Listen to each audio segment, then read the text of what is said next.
आप सभी भक्तों का हमारे चैनल में बहुत बहुत स्वागत है। भक्तों, आज हम आपको सुनाने जा रहे हैं बृहस्पतिवार की व्रत कथा। भक्तों, बृहस्पतिवार की इस व्रत कथा का श्रवण करने से पुण्य की प्राप्ति होती और सभी मनोकामनाएं पूरी होती, घर में अन्न धन सुख समृद्धि की प्राप्ति होती। इसीलिए भक्तों, आज बृहस्पतिवार के दिन आप इस व्रत कथा का अंत तक श्रवण करें। तो प्रेम से बोलिए बृहस्पति देव की जय। प्राचीन समय की बात है, भारत में एक राजा राज्य करता था। वह बड़ा प्रतापी तथा दानी था। वह नित्य प्रति मंदिर में भगवत दर्शन करने जाता था। वह ब्राह्मण और गुरु की सेवा किया करता था। उसके द्वार से कोई भी याचक निराश होकर नहीं लौटता था। वह प्रत्येक गुरुवार को व्रत रखता एवं पूजन करता था। हर दिन गरीबों की सहायता करता था, परंतु यह सब बातें उसकी रानी को अच्छी नहीं लगती थी। वह न व्रत करती, न किसी को एक भी पैसा दान में देती थी। वह राजा से भी ऐसा करने को मना किया करती थी। एक समय की बात है, राजा शिकार खेलने वन को चले गए। घर पर रानी और दासी थी। उस समय गुरु बृहस्पति साधु का रूप धारण कर राजा के दरवाजे पर भिक्षा मांगने आए।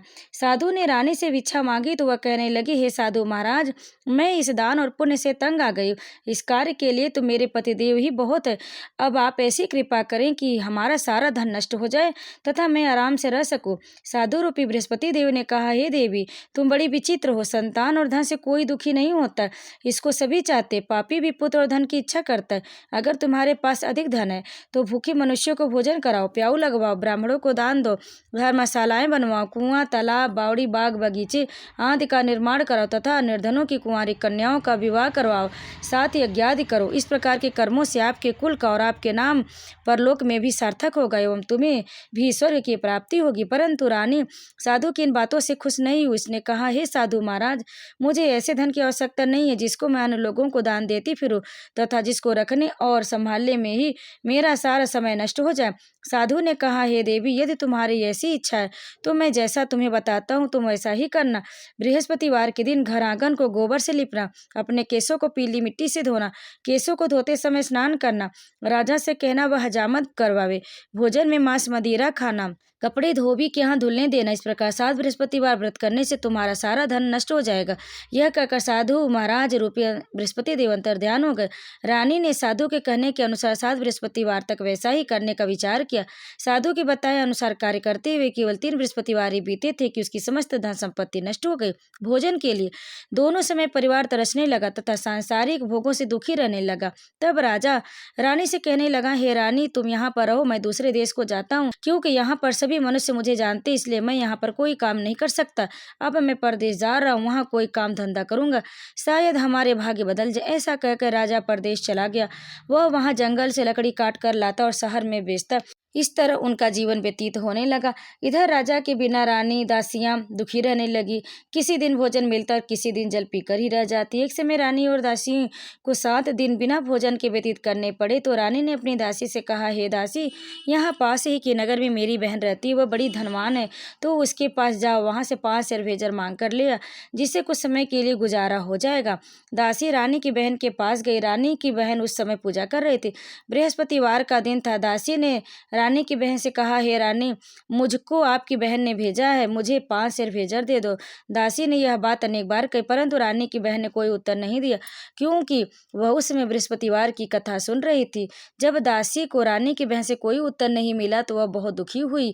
उसे क्रोध भी आया। वह लौटकर रानी से बोली, हे रानी, आपकी बहन बहुत ही घमंडी, वह छोटे लोगों से बात नहीं करती। मैंने उसे कहा तो उसने कोई उत्तर नहीं दिया, मैं वापस चली आई।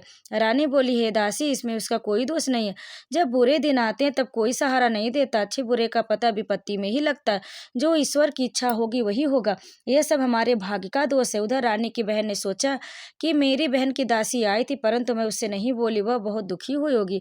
अतः कथा सुन और विष्णु भगवान का पूजन समाप्त कर वह अपने बहन के घर आई और कहने लगी, हे बहन, मैं बृहस्पतिवार का व्रत कर रही थी, तुम्हारी दासी हमारे घर गई थी, परंतु जब तक कथा होती है तब तक हम लोग न उठते न बोलते, इसलिए मैं नहीं बोली।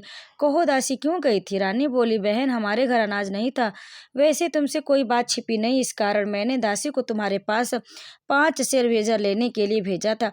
रानी की बहन बोली, बहन देखो, बृहस्पति भगवान सबकी मनोकामना पूर्ण करते, देखो शायद तुम्हारे घर में भी अनाज रखा हो। यह सुनकर दासी घर के अंदर गई तो वहां उसे एक घड़ा भेजर का भरा मिला। उसे बड़ी हैरानी हुई क्योंकि उसने एक एक बर्तन देख लिया था। उसने बाहर आकर रानी को बताया। दासी अपनी रानी से कहने लगी, हे रानी देखो, वैसे हमको जब अन्न नहीं मिलता तो हम रोज ही व्रत करते हैं। अगर इनसे इस व्रत की विधि और कथा पूछ ली जाए तो उसे हम भी कर लिया करेंगे।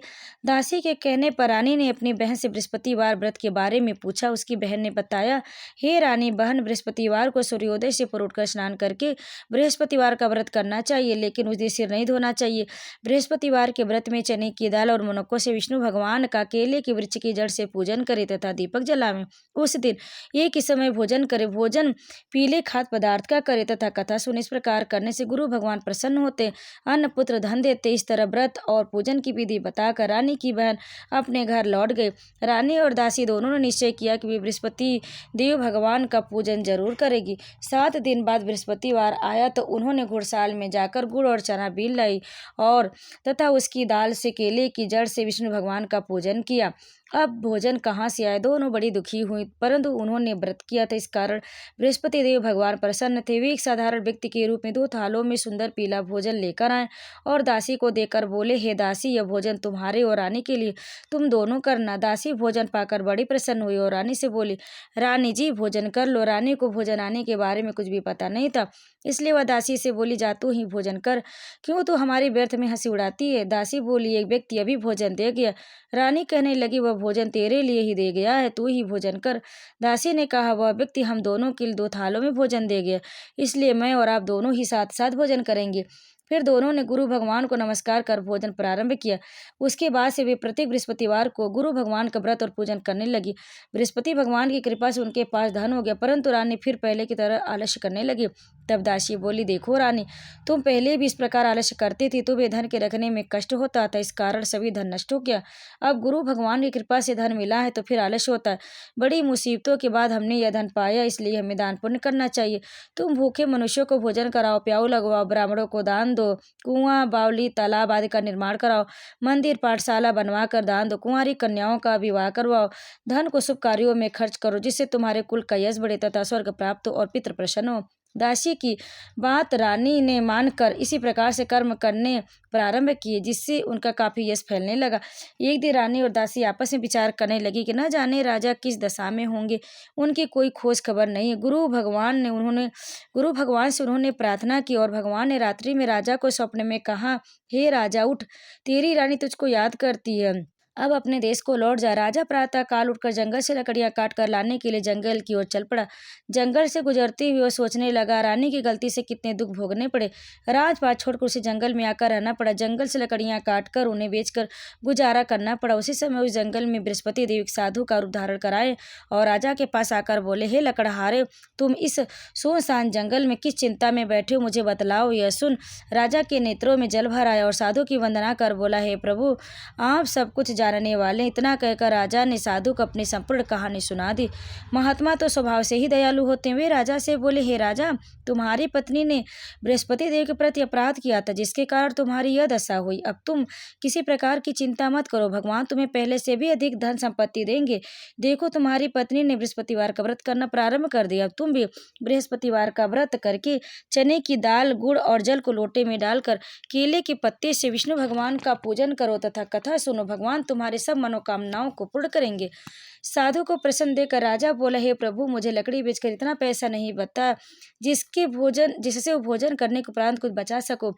मैंने रात्रि में अपनी रानी को व्याकुल देखा, मेरे पास कोई साधन है जिससे समाचार जान सकूं। फिर मैं बृहस्पतिवार की कौन सी कहानी कहूँ या सुनूं, तुमको कुछ भी मालूम नहीं है। साधु ने कहा, हे राजा, तुम किसी बात की चिंता मत करो, बृहस्पतिवार के दिन तुम रोजाना की तरह लकड़ियां लेकर शहर में जाओ, तुम्हें रोज से 2 गुना धन प्राप्त होगा, जिससे तुम भली भांति भोजन कर लोगे तथा बृहस्पति देव की पूजा का सामान भी आ जाएगा। लकड़हारा बने राजा ने उस साधु से भगवान बृहस्पति देव की यह कथा सुनकर बृहस्पतिवार का व्रत करके भगवान विष्णु की पूजा की। उस दिन से उसके सभी क्लेश दूर हो गए। लेकिन अगले बृहस्पतिवार को काम काज में अधिक व्यस्त रहने के कारण उसने भगवान बृहस्पति देव का व्रत नहीं किया। भगवान बृहस्पति देव लकड़हारे से क्रोधित हो गए और उसे भूल की सजा दी। उस दिन नगर के राजा ने नगर में घोषणा करके सबको सूचित किया, प्रत्येक नागरिक मेरे के महल में भोजन करने आए। जो नहीं आएगा उसे अपराधी मानकर भारी दंड दिया जाएगा। लकड़हारा बने राजा ने उस नगर में राजा की घोषणा तो सुनी, लेकिन जंगल से लकड़ी काट कर लाने और उन्हें बेचने में देर हो जाने के कारण वह समय पर महल में भोजन करने नहीं जा सका। अतः राजा के सैनिक लकड़हारे को पकड़कर महल में ले गए। राजा ने उसे महल के एक कक्ष में बैठा कर भोजन कराया। उस कक्ष में एक खूंटी पर रानी का सोने का हार लटका हुआ था। लकड़हारा अकेला उस कक्ष में भोजन कर रहा था। तभी खूंटी पर रानी का सोने का हार लटका हुआ था। लकड़हारा अकेला उस कक्ष में भोजन कर रहा था। तभी उसने एक आश्चर्यजनक घटना घटती देखी। देखते देखते वह खूंटी हार को निगल गई। थोड़ी देर के बाद राजा ने हार को गायब देखा तो लकड़हारे को कारावास में डलवा दिया। लकड़हारा मन ही मन अपने भक्त को कोसने लगा। तभी उसे जंगल में मिले साधु का स्मरण हो आया। थोड़ी देर में भगवान बृहस्पति देव सन्यासी के रूप में उसके सामने प्रकट हुए और कहा, हे लकड़हारे, तूने भगवान बृहस्पति देव की पूजा नहीं की, इसी कारण तुम्हें कष्ट हुआ। लेकिन अब चिंता मत करो, बृहस्पतिवार के दिन कारागार के दरवाजे पर तुम्हें कुछ पैसे पड़े हुए मिलेंगे। तुम उन पैसों से भगवान बृहस्पति देव का व्रत करके उनकी पूजा करोगे तो तुम्हारे सब दुख नष्ट हो जाएंगे। बृहस्पतिवार के दिन दरवाजे पर पड़े मिले पैसे से चने और गुड़ मंगाकर लकड़हारे ने बृहस्पतिवार की कथा कही तो भगवान बृहस्पति देव ने प्रसन्न होकर उस नगर के राजा को स्वप्न में लकड़हारे को कारागार से मुक्त करने को कहा। सुबह राजा ने अपने कक्ष में आकर देखा तो खूंटी पर रानी का हार टंगा हुआ था। राजा ने लकड़हारे को मुक्त कर दिया और उसे धन और आभूषण देकर विदा किया। लकड़हारा बना राजा उस नगर से चलकर अपने नगर में पहुंचा तो उसे नगर में कुएं, धर्मशाला, बाग बगीचे देकर बहुत प्रसन्न हुआ। राजा ने किसी से पूछा, ये कुएं धर्मशालाएं किसने बनवाई? सबने उसे बताया कि यह सब रानी और उसकी दासी ने बनवाए हैं। राजा महल में पहुंचा तो रानी ने उसका भव्य स्वागत किया। तब राजा ने निश्चय किया कि सप्ताह में एक बार तो सभी बृहस्पति देव का व्रत तथा पूजन करते हैं, परंतु मैं प्रतिदिन व्रत किया करूंगा तथा दिन में 3 बार कथा कहूंगा। अब राजा हर समय दुशल्ले में चने की दाल बांधे रहता तथा दिन में 3 बार बृहस्पति देव की कथा कहता। कुछ दिनों के बाद राजा को अपनी बहन की याद आई। एक दिन घोड़े पर सवार होकर राजा अपनी बहन से मिलने चल दिया। अभी राजा नगर के बाहर पहुंचा ही था कि उसने कुछ लोगों को एक शव को ले जाते हुए देखा। राजा को स्मरण हो आया कि आज उसने किसी को बृहस्पतिवार की व्रत कथा नहीं सुनाई है। राजा ने उन लोगों को रोककर कहा, भाइयों, आप शव को ले जाने से पहले मुझसे बृहस्पतिवार की कथा सुन ले। लोगों ने राजा पर क्रोधित होते हुए कहा, तुम पागल तो नहीं हो? लेकिन कुछ बड़े बूढ़े लोगों ने कहा, अच्छा भाई, साथ में चलते चलते तुम अपनी कथा भी सुना लो। राजा के चलते हुए आधी कथा सुनाई थी कि शव हिलने लगा। राजा की पूरी कथा सुनाते हुए शव उठकर बैठ गया। लोगों ने हैरानी से दांतों तले उंगली दबाई और अगले बृहस्पतिवार से भगवान बृहस्पति देव का व्रत करने व कथा सुनने का निश्चय कर लिया। अब घोड़े पर सवार राजा चलते हुए किसान के पास पहुंचा। किसान अपने खेत में हल चला रहा था। राजा ने कहा, अरे भाई, मुझसे बृहस्पतिवार की कथा सुन लो। किसान झुझुलाकर बोला, अरे भाई, देख नहीं रहे, जितनी देर तक तुम्हारी कथा सुनूंगा उतने देर में तो पूरे खेत में हल चला लूंगा। राजा निराश होकर चलने लगा। तभी किसान के बैल लड़खड़ाकर जमीन पर जा गिरे। किसान के पेट में भी जोरों का दर्द होने लगा। उस किसान की पत्नी जब खाना लेकर आई तो उसने किसान से इस बारे में पूछा। किसान ने घुड़सवार की पूरी कहानी सुनाई। किसान की पत्नी दौड़ती हुई राजा के पास पहुंचकर हाथ जोड़कर बोली, भैया, मैं तुम्हारी कथा सुनने को तैयार हूँ। राजा ने उसके साथ खेत पर पहुंचकर बृहस्पतिवार की कथा सुनाई। तभी बैल उठकर खड़े हो गए। किसान के पेट का दर्द भी तुरंत ठीक हो गया। राजा अपनी बहन के घर पहुंचा तो उसकी बहुत आवभगत हुई। अगले दिन सुबह उठकर राजा ने देखा घर के सभी लोग भोजन कर रहे। किसी भूखे को बृहस्पतिवार की कथा सुनाए बिना राजा भोजन नहीं करता था। उसने बहन से कहा, बहन, क्या घर में कोई ऐसा व्यक्ति है जिसने अभी तक भोजन न किया हो? उसकी बहन बोली, भैया, हमारे घर में तो क्या, आपको पूरे नगर में कोई ऐसा व्यक्ति नहीं मिलेगा जिसने सुबह सुबह भोजन नहीं किया हो। तब राजा ने बहन के घर से निकलकर उस नगर में बिना भोजन किए व्यक्ति की तलाश की। एक गडेरिये के घर में उसका बेटा बीमार होने के कारण भूखा रह गया था।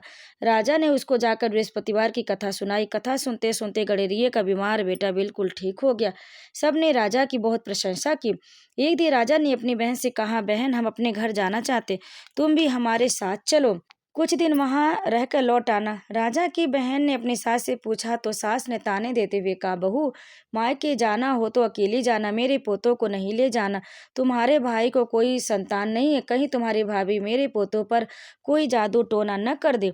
दूसरे कक्ष में बहन की सास की बातें सुनकर राजा दुखी मन से अकेला ही अपने नगर को लौट आया। रानी ने राजा से कहा, आप तो अपनी बहन को साथ लाने की बात कहकर गए थे, फिर बहन को साथ क्यों नहीं लाए?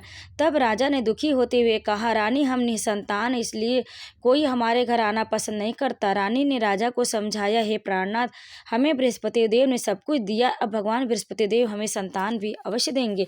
बृहस्पतिवार को विधिवत व्रत करते हुए राजा रानी ने भगवान बृहस्पति देव से संतान के लिए प्रार्थना की। कुछ दिनों बाद उन्होंने स्वप्न में दर्शन देते हुए कहा, हे राजन, तेरी मनोकामना अवश्य पूरी होगी। एक सप्ताह बाद ही रानी गर्भवती हो गई। 10वें महीने रानी ने एक सुंदर पुत्र को जन्म दिया। राजा रानी जीवन पर्यंत बृहस्पतिवार का व्रत करते रहे। उनके घर में धन की वर्षा होती रही।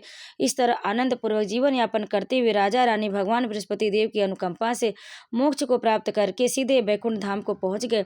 बृहस्पतिवार को विधिवत व्रत करके जो स्त्री पुरुष भगवान विष्णु की पूजा करते हैं, भगवान उनकी सभी मनोकामनाएं पूरी करते हैं। तो प्रेम से बोले भगवान बृहस्पति देव की जय, भगवान विष्णु की जय। भक्तों, कथा को अंत तक सुनने के लिए आप सभी का बहुत बहुत धन्यवाद। अगर आपको हमारी कथा पसंद आई तो वीडियो को लाइक करें और शेयर करें। कमेंट में बृहस्पति देव की जय लिखकर हमारे चैनल को सब्सक्राइब जरूर कर लें। आप सभी भक्तों पर भगवान बृहस्पति देव कृपा सदैव बनी रहे। प्रेम से बोलिए बृहस्पति देव की जय, विष्णु भगवान की जय।